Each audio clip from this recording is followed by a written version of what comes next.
우리는 어제 새 언약에 대한 부분들을 살펴봤습니다. 그리고 오늘 본문은 구약 이 성소 구약 시대의 이 한계에 대해서 이 말씀을 같이 살펴보고자 합니다. 새 언약은 한마디로 말하면 메시아 언약입니다.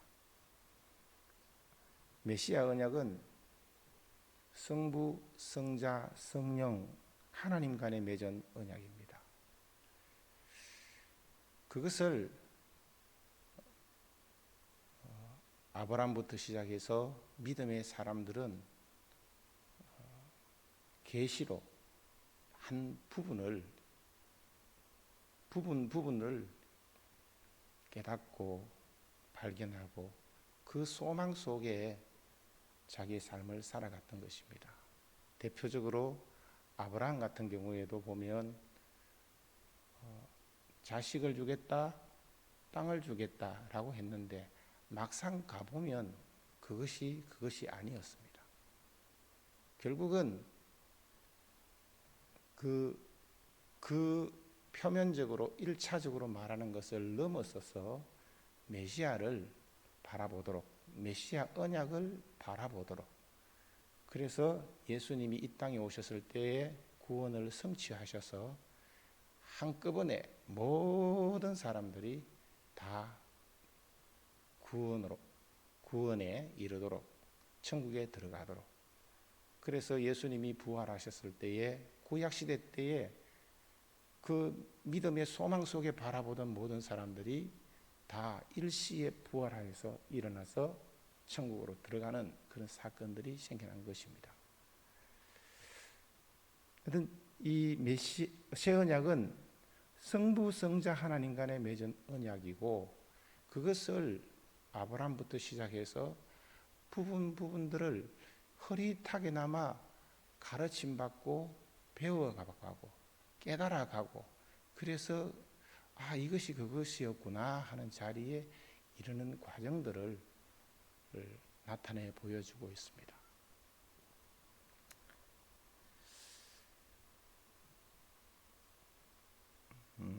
그 내용은 그 백성의 죄를 성자 예수 그리스도께서 속량하기로 그 성자와 성령, 성부 하나님 간에 언약을 맺으시고 성령께서 그것을 적용시켜서 믿는 자에게 은혜를 베푸시겠다는 그런 내용입니다. 택하심을 받은 주님의 백성들은 성령께서 깨우쳐 주시고, 또 성령께서 그 마음과 생각에 이 하나님의 사랑을 부어 주셔서 자기의 허물과 죄를 보고 또 그것을 속죄함을 받고 그것을 맛보고 그렇게 살아갔던 것입니다. 그 새 언약의 핵심적인 내용은 그 새 언약의 중보를 그러니까 새 언약의 중보자 되신 예수 그리스도, 그 백성들의 죄를 담당해서 이룰 그 예수 그리스도가 그 핵심적인 내용이죠. 그걸 누가 담당할 것이냐. 그래서 이 새 언약에 이루는 그 주인공은 바로 예수 그리스도라는 것입니다. 메시아 언약에 있어서 하나님 나라를 이루시기 위해서 사람의 죄 문제를 해결을 해야 되는데, 그 죄 문제를 해결할 당사자, 하나님과 사람 사이의 중보자, 하나님도 만족시키고 사람도 만족시키고, 그것을 담당할 중보자, 그 죄를 해결할, 구원을 성취할 그 주인공이 바로 그 새 언약의 핵심 내용이었고, 또 그것으로 말미암아 이제 하나님과 백성 사이에는 온전한 평화가 임하고, 그래서 너희는 내 백성이 되고 나는 너희 하나님이 되리라 라고 하면서 심령 속에 하나님의 은혜를, 그리고 죄사함의 은총을 간직한 채 살아갈 수 있는 그런 시대를 예레미야를 통해서 이은 것입니다. 그래서 오늘 본문 말씀 가운데 8절에 성령이 이로써 보이신 것은 라고 이렇게 표현하고 있습니다. 앞에 이 성소의 성소가 어떻게 구조가 어떤 것인지에 대해서 쭉 설명하고 있습니다. 우리 레위기에서 살펴봤다시피 그것은 크게 어려운 부분은 아니라고 생각합니다. 그리고 또 곧 6절부터도 보면은 제사장들이 성소에 등대와 그리고 진설병과 이런 것을, 그리고 상번제를 드리면서 이렇게 늘 섬겼던 부분들을 설명을 하고, 그리고 또 대속죄일에 대제사장이 지성소에 들어가서 그렇게 이 백성의 죄를 속하기 위한 그 하나의 도구로 이 성소를 이렇게 설명하고, 그 모든 것의 초점이 바로 예수, 피 없이는 된 것이 없다라고 피에 대해서 이야기하는데, 그것이 궁극적으로 예수 그리스도를 향하고 있습니다. 그러면서 이런 부분에 대해서 낱낱이 말할 수 없다라고 이렇게 표현을 했는데, 사실은 성경 전체를 바라보면 다 예수 그리스도를 예표하고 예수 그리스도를 희미하게나마 드러내 보일 수 있도록 보이는 그런 그림자 성격의 것이죠. 여하튼 이런 구약의 제사 제도와 이 성소, 모세의 장막, 이런 부분들을 언급을 하면서, 그리고 예수님이 이 땅에 오셔서 앞서 계속 설명했던 것처럼 이게 모세와 비교하고 또 천사와 비교하고 제사장과 그리고 또 하늘 성소에서 지성소에서 제사를 드렸다라고 예수님을 소개하는 그런 예수님을 소개하면서 이렇게 비교를 설명하고 있는데, 이 모든 것들은 결국 성령께서 깨닫게 해주시고 성령께서 이로써 보이신 것은 결국 새 시대를 열었다라고 하는 것입니다. 성령께서 보이신 것은 첫 장막이 서 있을 동안에는 성소에 들어가는 길이 아직 나타나지 아니한 것이라. 여기 성소에 들어가는 길이 아직 나타나지 아니했다라는 말은 앞서 설명했던 문맥상으로 쭉 연결시켜 보면 하늘 지성소에 들어가는 길이 나타나지 않아서 온전한 구원이 이루어지지 않았고, 개혁할 때까지 맡겨둔 것이라고, 임시적으로 제사 제도를 허용한 것이라고 그렇게 설명을 하고 있습니다. 그래서 이 장막은 현재까지의 비유니 이에 따라 드리는 예물과 제사는 섬기는 자를 그 양심상 온전하게 할 수 없나니, 이런 것은 먹고 마시는 것과 여러 가지 씻는 것과 함께 육체의 예법일 뿐이며 개혁할 때까지 맡겨둔 것이라고 소개하고 있습니다. 그러니까 구약의 제사를 통하여서 죄 속량함을 받아야 되는데 그 양심까지 깨끗하게 되지는 않았다는 거죠. 다만 잘 희미하게 잘 모르긴 했었어도 그 제사 제도를 계속 반복하고 이렇게 함으로써 그것을 통하여서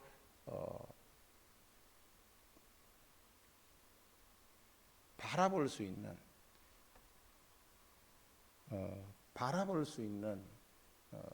믿음으로 바라볼 수 있는 그 길들이 남아 있었던 거죠. 그게 그들에게 주어진 혜택이었죠. 이 제사 제도를 계속해서 드림으로 말미암아 결국 이게 뭐를 의미하는 것인지 그것을 깨닫도록 믿어야 되도록 그런 걸로 남아져 있었습니다. 그것을 바라보지 못하고 그것 자체에 매달려 버린 사람들은 예수 그리스도를 신약 시대에 보는 것처럼 예수 그리스도를 부인하는 그런 자리에 이르게 되는 그런 모습으로 나타납니다. 히브리서 9장에서의 이 말씀하고자 하는 것은 첫 언약 때에 그토록 많은 그토록 오랫동안 짐승의 피를 흘렸지만 성수에 들어가는 길이 아직 나타나지 않았다라고 그렇게 단정적으로 말하고 있습니다.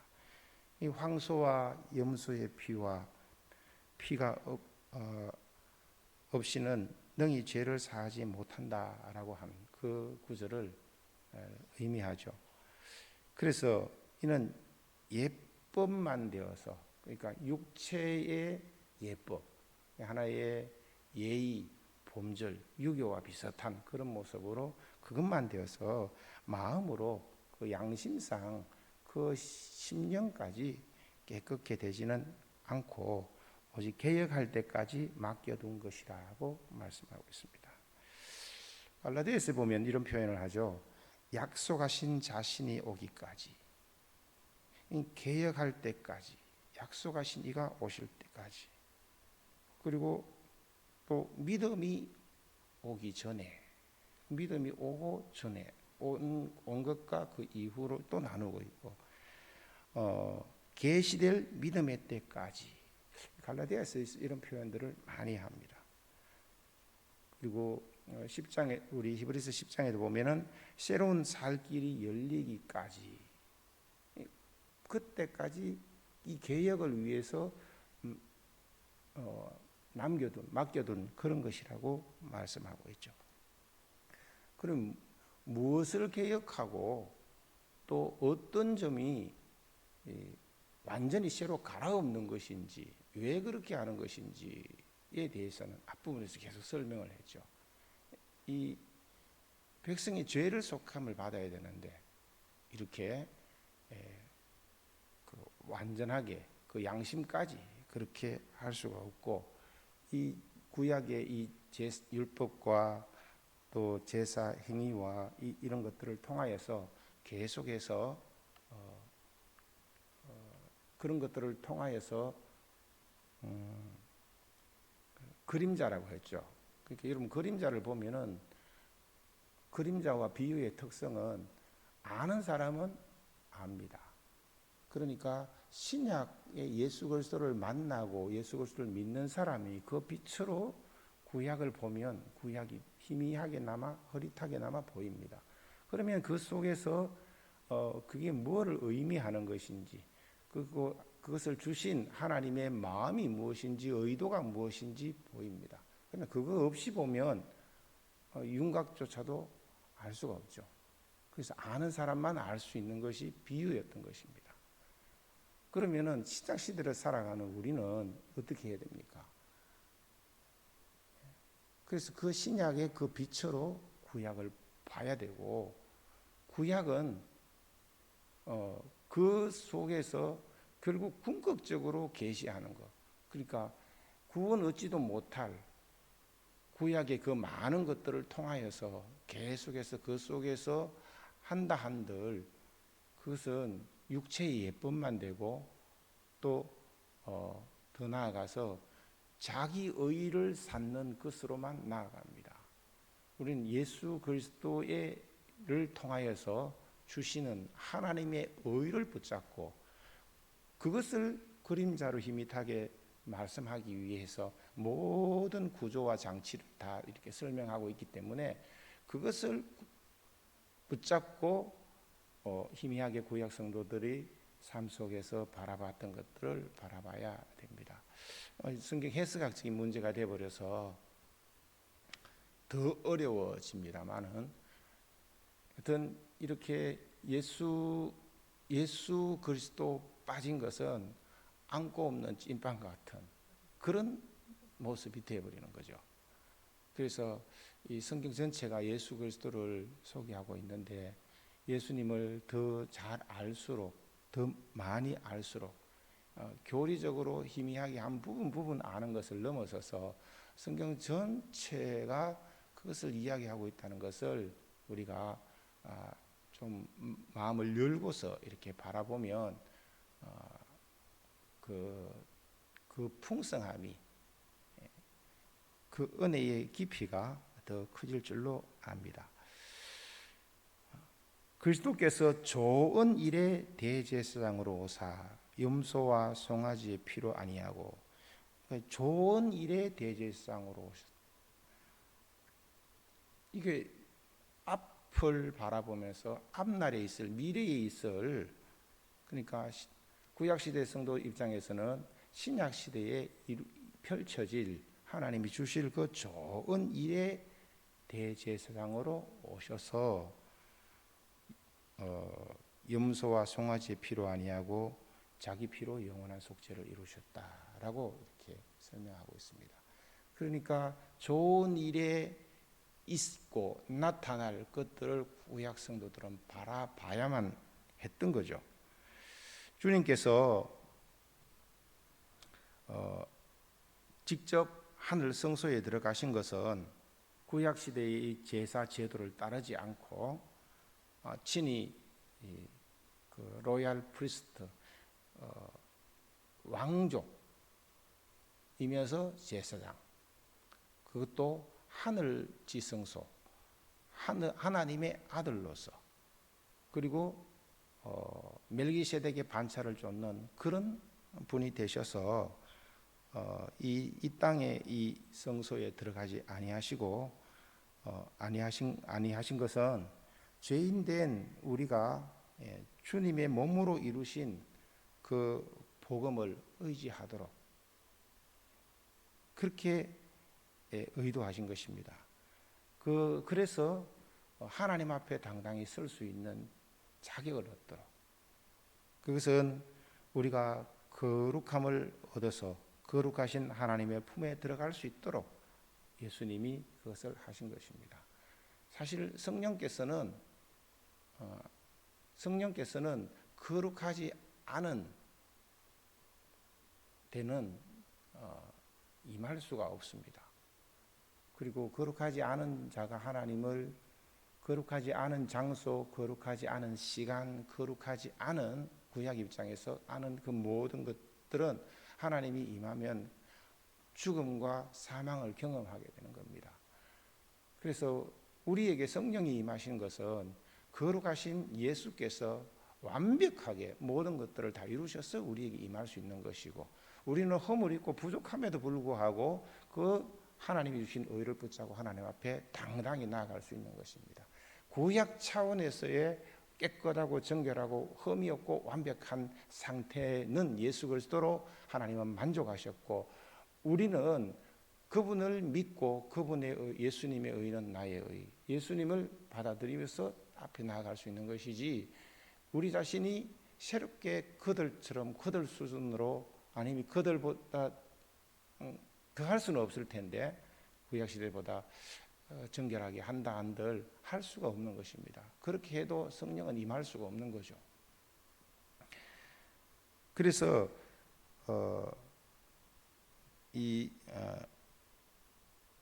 우리를 위해서 하늘 성소에 앞서 들어가셨다라고 소개하고 있습니다. 행위의 법이 아니라 주님께서 이루신 십자가의 은혜로 말미암아, 그리고 하나님의 의를 믿음으로, 그것을 믿는 믿음으로 행동하는 이런 믿음의 시대를 새롭게 하나님이 펼치신 것입니다. 그래서 성령께서 이로써 보이셨다고, 새 시대를 열으셨다고 그렇게 소개하고 있습니다. 시간 관계상 이 구약의 이 부분은 굉장히 로마서에서도 많이 다루고 있는 부분이기 때문에 한두 마디 말로 넘어가자면 유대인이 구원을 잃어버렸던 그것은 한마디로 하나님과 성경에 대한 오해와 착각이었습니다.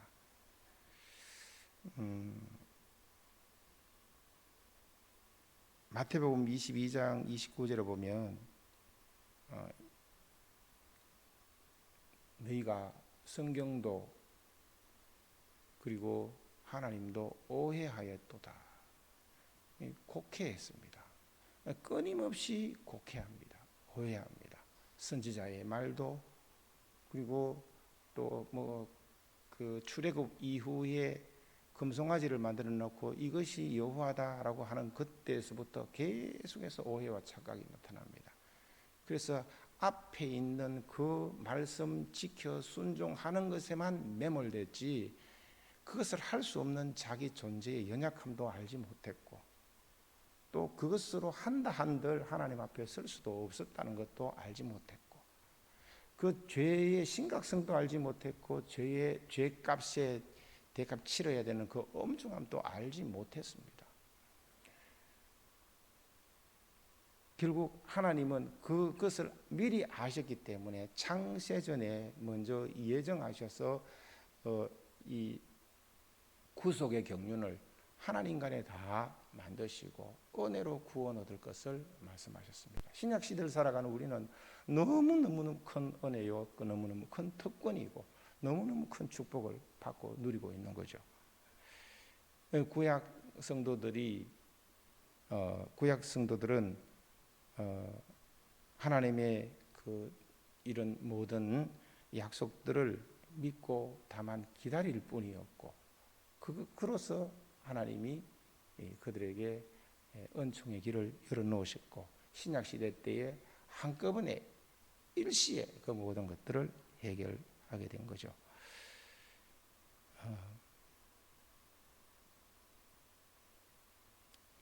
로마서 10장에도 보니까 유대인들에 대해서 이렇게 표현합니다.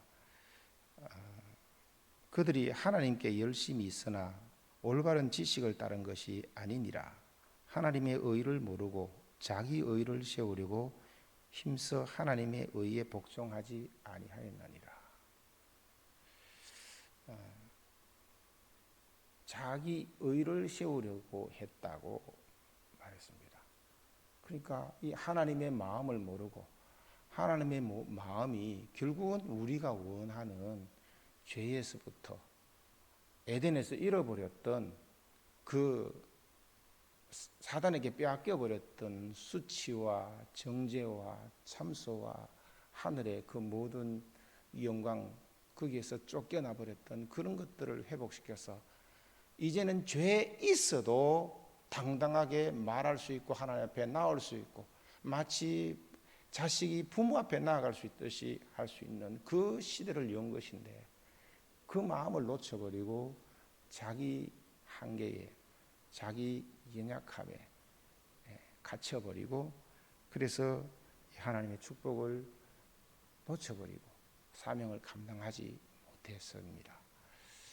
말씀을 맺고자 합니다. 참 안타까운 일이죠. 하나님께서 구약의 여러 선지자들과 그리고 족장들에게 보여주셨던 그 하나님의 은혜를 우리가 기억합니다. 그 속에서 그들이 배웠던 것은 결국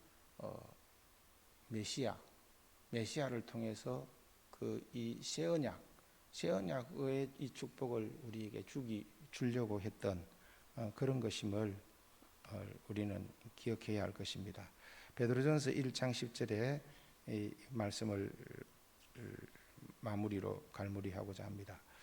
이 구원에 대하여는 너희에게 임할 은혜를 예언하던 선지자들이 연구하고 부지런히 살펴서 자기 속에 계신 그리스도의 영이 그 받으실 고난과 후에 받으실 영광을 미리 정언하여 누구를 또는 어떠한 때를 지시하는지 상고하니라.